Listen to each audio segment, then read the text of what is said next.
Story was voiced by Clement Masombo and not Daniel Kariuki. Meanwhile, now the government now seems to have changed its tune towards the Catholic Church days after bishops issued a statement castigating the government on several issues, among them a culture of lies. Now, the president and other senior government officials, including his deputy Kithure Kindiki, have praised the Catholic Church for its contribution in changing the lives of Kenyans through its investments in the health and education sector. Now, the leaders spoke at the consecration ceremony of Bishop Peter Kimani as the Bishop of Embu Diocese. We now go to the story that was voiced by Daniel Kariuki on that engagement in Embu County, where the President William Ruto, his predecessor, former President Uhuru Kenyatta, shared a podium.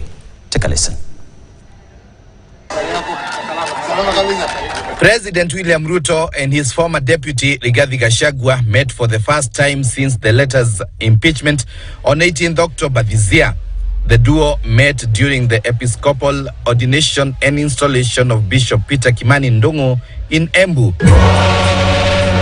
The consecration ceremony, which was led by Archbishop Matthias Martin Van Meghen, Apostolic Nuncio to Kenya, also brought President Ruto and his predecessor Uhuru Kenyatta together for the first time in public gathering after falling out towards the 2022 general election, after the former president chose Azimio leader Raila Odinga over his deputy.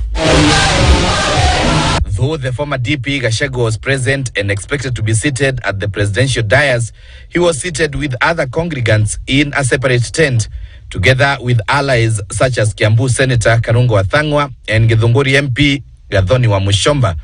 In contrast, President Ruto, his deputy Kithure Kindiki and former President Uhuru Kenyatta occupied the presidential dais alongside Governor Cecil Mbarire, state dignitaries and county officials. And occasionally, DP Kindiki and former President Uhuru could be seen engaging in momentous laughter during the ceremony. Gachagua and other elected leaders were not invited to address the congregation. Speeches were reserved for the president, his deputy, former president and Governor Mbarire.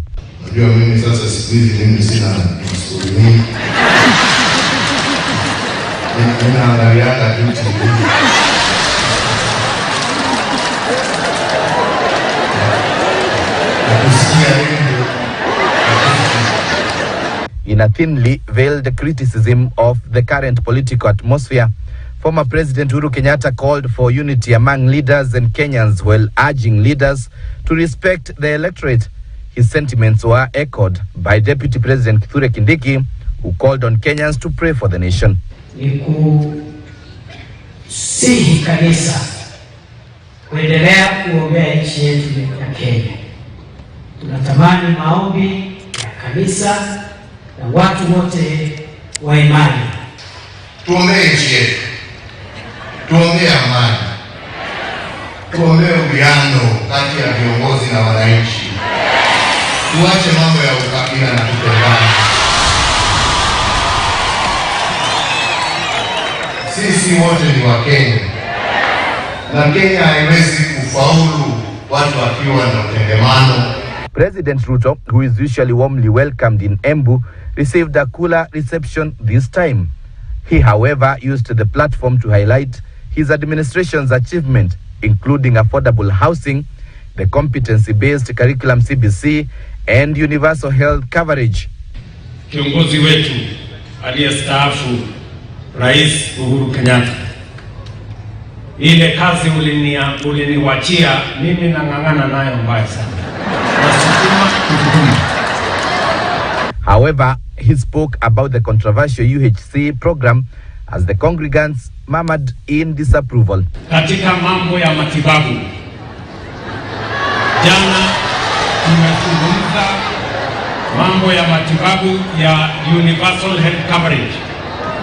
Hata mimi nikitoka hapa saa hizi, mimi nitapitia kwa hospitali hapa Embu, kwa sababu nataka nihakikishe ya kwamba vile tulikubaliana na hao wananchi, mambo ya matibabu isiwe starehe ya watu wadosi, iwe ni haki ya kila mwananchi wa taifa letu la Kenya.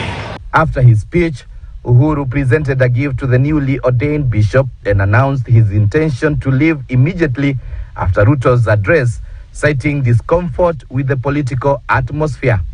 Daniel Kariuki, KTN News. And that story takes us to our big